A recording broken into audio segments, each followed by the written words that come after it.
નમસ્તે મિત્રો, આજે આપણે પેસિવ રચના એટલે કે એક્ટિવમાંથી પેસિવ અને પેસિવમાંથી એક્ટિવ કેવી રીતે બનાવે એ વાત આપણે અગાઉ પણ શીખ્યા છીએ. તો એક સાદું વાક્ય લખું કે અહીંયા એક વાક્ય હું લખું કે રામ રાઇટ્સ એ લેટર. આવું એક વાક્ય છે. આમાં કર્તા શોધી કાઢીએ આપણે. તો રામ, જો એને ઇંગ્લિશમાં આપણે સબ્જેક્ટ કહીએ છીએ. રાઇટ્સ સાદો વર્તમાન કાળ અને ત્રીજો પુરુષ એકવચન એટલે એસ લાગે એટલે સાદો વર્તમાન કાળ, પણ આ વર્બ છે. અને એ લેટર તો આ કર્મ છે જેને આપણે અંગ્રેજીમાં ઓબ્જેક્ટ કહીએ છીએ.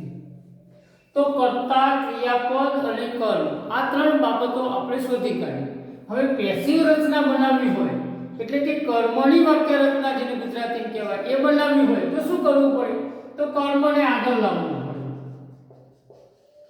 હવે રામ છે એને આપણે પાછળ લઈ જઈએ એટલે કર્તા પાછળ લઈ જવા, એના આગળ બાય મુકાય. આ બહુ યાદ રાખો મિત્રો, બાય પ્રેપોઝિશન છે. અને રાઈટ કયા કાળનું છે? તો રાઈટ સાદા વર્તમાન કાળનું. તો ટુ બી નું ક્રિયાપદ સાદા વર્તમાન કાળનું લેવું પડે. હવે રાઈટ રહ્યું તો રાઈટ નું પાસ્ટ પાર્ટિસિપલ અહીં લખવું પડે. તો રાઈટ નું પાસ્ટ પાર્ટિસિપલ રિટર્ન થાય. જો મિત્રો, આ પેસિવ રચનાનું વાક્ય થઈ ગયું. હવે તમે શું કર્યું? તો કર્તા કર્મની જગ્યાએ લાય અને કર્મ કર્તાની જગ્યાએ લાય, કર્મ કર્તાની જગ્યાએ, કર્તા કર્મની જગ્યાએ, એના આગળ બાય મૂકો. ટુ બી પ્લસ પાસ્ટ પાર્ટિસિપલ. આ મિત્રો બહુ યાદ રાખો કે આ કયો કાળ છે? તો સાદો વર્તમાન કાળ છે. તો ટુ બી નું સાદા વર્તમાન કાળનું રૂપ લેવું પડે એટલે કે ઇઝ, એમ અથવા આર લેવું પડે. વત્તા પાસ્ટ પાર્ટિસિપલ મૂકવું પડે. તો પેસિવ રચના થઈ ને. હવે આનું ગુજરાતી શું થાય? તો રામ પત્ર લખે છે.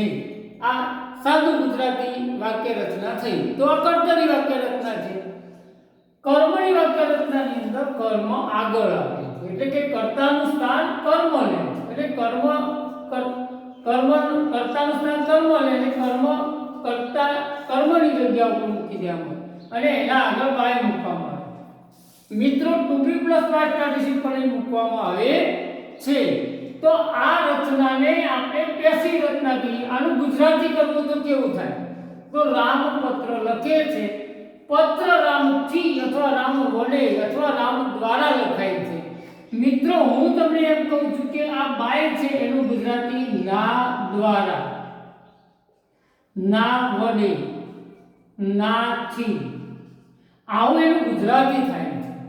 એટલે આવો અર્થ બતાવવા માટે એનો પ્રેપોઝિશન બાય મૂકવો પડે છે. મિત્રો, અહીં કર્મની વાક્ય રચના અને કર્તાની વાક્ય રચનામાં તફાવત શું? ઘણી વખત એમ થાય કે કર્તાની વાક્ય રચના ના ચાલે. તો ના ચાલે. કેમ ના ચાલે? તો હું તમને એક વાક્ય લખું કે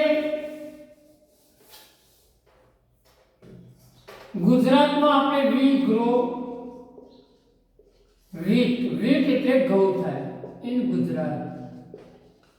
આવું એક વાક્ય છે, વી ગ્રો વીટ ઇન ગુજરાત. તો આપણે ઘઉં ગુજરાતમાં ઉગાડીએ છીએ. ગ્રો એટલે ઉગાડવું, વાવવું, મોટું કરવું, વિકાસ કરવું. તો અહીં ગ્રોનો અર્થ આપણે અબંધ બેસતો લેવો પડે એટલે આપણે ઉગાડીએ છીએ, વાવીએ છીએ.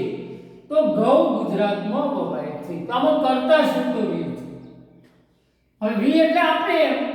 હવે અહીં ગ્રો છે ક્રિયાપદ છે, ગુજરાતમાં છે સ્થળ છે એટલે આને આને કર્મ હાથે કોઈ લાગવડ નથી, એ પૂરક કહેવાય.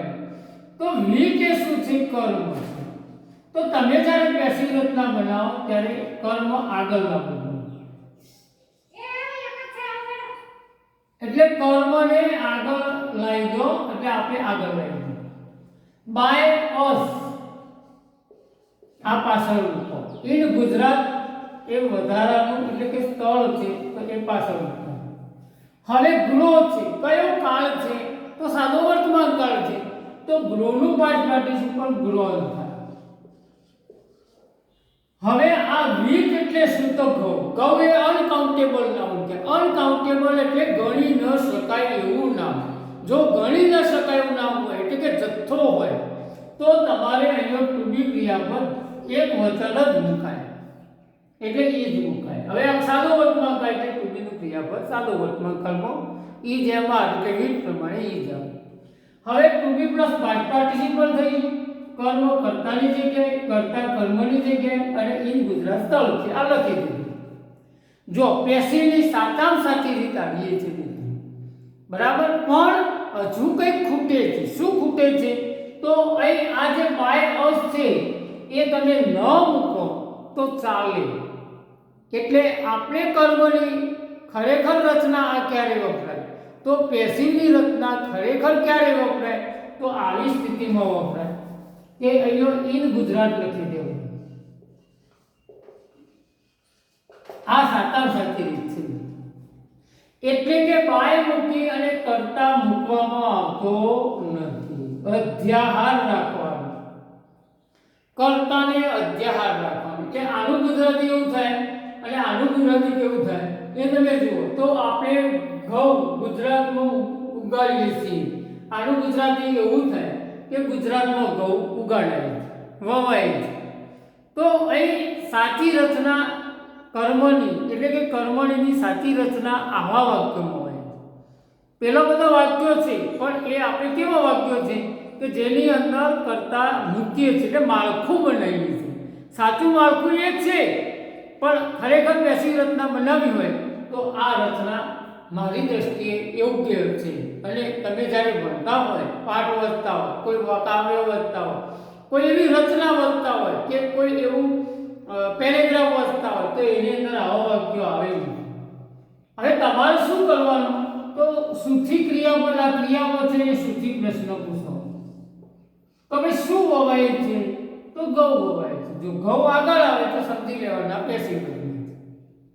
ઘણા મિત્રો એની ઓળખવાની રીતો જુદી જુદી છે. જો કર્મ નંબર 2 હોય તો કોલેજથી પ્રશ્ન પૂછવાનો, પણ શું પૂછવાથી ઘઉં મળી જાય એટલે કર્મ મળી જાય તો સમજી લેવાનું કે આ રચના પેસિવ છે, એટલે કે કર્મણી વાક્ય રચના છે. હવે મિત્રો આપણે એક બીજી રચના આજે શીખવાના છીએ. એ રચના એવી છે ખરેખર ખૂબ ઉપયોગી છે. હવે હું એક વાક્ય લખ્યું છે કે આઈ નો હિમ, હું તેને જાણું છું. હવે આને આપણે પહેલા કર્તા કર્મ ઓળખી પાડીએ. આ કર્તા છે, આ કર્મ છે અને આ ક્રિયાપદ છે, સાદો વર્તમાનકાળ છે.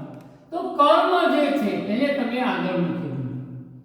પછી ટુ બી ક્રિયાપદ સાદો વર્તમાનકાળ એટલે ઈ જ લેવાય. હવે નોનું પાસ્ટ પાર્ટિસિપલ શું થાય?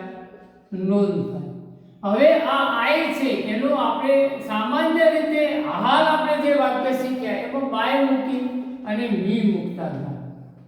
કર્મ આ કર્તા વિભક્તિ છે, કર્મ વિભક્તિ આવે એટલે આઈનું શું થઈ જાય? મી થઈ જાય. પણ અહીંયા આ બાય ન મુકાય મિત્રો, અહીં ટુ મુકાય. અંગ્રેજીમાં ફ્રેઝ એટલે કે કેટલાક શબ્દો એવા છે કે એક કરતાં વધારે શબ્દો હોય એટલે આવા ફ્રેઝ વાળા ક્રિયાપદો છે એ ક્રિયાપદોમાં નક્કી જ છે કે આના પછી આ જ પ્રેપોઝિશન આવે. તો નો પછી ટુ આવે, આવું તમારે યાદ રાખવું પડે. એટલે અંગ્રેજીમાં કેટલાક ક્રિયાપદો એવા છે કે એનું પેસિવ બનાવતી વખતે બાય મૂકવામાં આવતું નથી. હું ફક્ત આ જ કહેવા માંગુ છું કે બાય પછી જે કરતા મૂકો છો તમે એ મૂકવામાં આવતો, કરતા મૂકવામાં આવે પણ બાય મૂકવામાં આવતું નથી. એ ક્રિયાપદ પ્રમાણે મૂકવું. હવે બીજું એક વાક્ય છે, સી મેરી એ ડોક્ટર, તેણીએ ડોક્ટર સાથે લગ્ન કર્યા. તો એ ડોક્ટર ઇઝ મેરી. જો મેં વાક્ય લખ્યું છે કે કર્મ કર્તાની જગ્યાએ સી હર એટલે કર્મ વિભક્તિ હર થઈ જાય. પણ ટુ બી આ કયો કાળ છે? સાદો ભૂતકાળ છે. તો એ ટુ બી નું સાદો ભૂતકાળ મૂકવાનું, વોઝ મૂકવાનું. તો સી વોઝ મેરી. હવે મેરીડ નું પાર્ટિસિપલ મેરીડ છે. તો તેણીએ લગ્ન કર્યા. હવે અહીંયા બાય નહીં મૂક્યું મિત્રો, આ ખૂબ અગત્યનું છે. અહીં બાય નહીં મૂક્યું, અહીં ટુ મૂક્યું. તો એ કેટલાક ક્રિયાપદો પછી મેં તમને આગળ પણ વાત કરી, કેટલાક ક્રિયાપદો પછી એના ફેઝ પ્રમાણે આ પ્રેપોઝિશન મૂકવામાં આવે છે. તો આવા પ્રેપોઝિશન કેટલા છે? તો આપણે આગળ જોઈએ.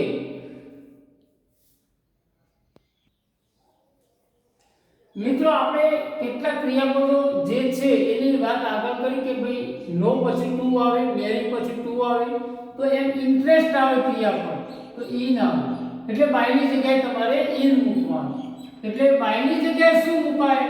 તો જો પ્લીઝ પછી વિથ મુકાય, ટાયર્ડ પછી ઓફ મુકાય, સેટિસ્ફાઈડ પછી વિથ મુકાય, ઇમ્પ્રેસ પછી વિથ મુકાય, શોક પછી એટ મુકાય, સરપ્રાઈઝ પછી એટ મુકાય અને એડિંગ પછી ટુ મુકાય.